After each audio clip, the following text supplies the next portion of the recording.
Kalaboso sa Taytay Rizal ang dalawang nagbebenta umano ng baril at sangkot din sa iba pang mga kaso.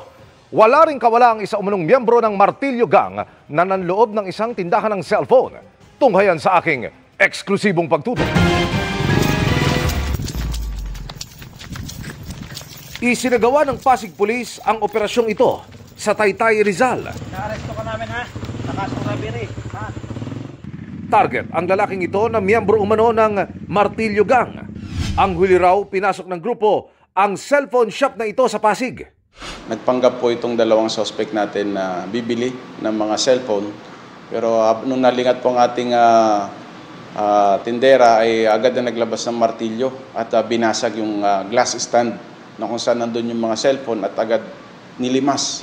Walang CCTV sa mismong establishmento pero sa kanilang pagtakas, nakunan ang nadakip na suspect na naka-backride sa isa pang suspect. Dahil nakatanggal yung helmet yung isa doon at naplakahan din yung plate number ng motor, ay agad kami nagsagawa ng follow-up operations na agad din nahuli itong mga suspect natin at na-recover yung motor.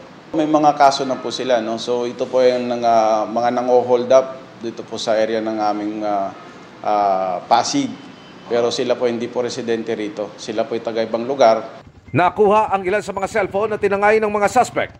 Tanggap ko naman po, sasalanan akong ginawa. Nangailangan lang po para sa asawa, nangailangan. Buntis po kasi 3 months.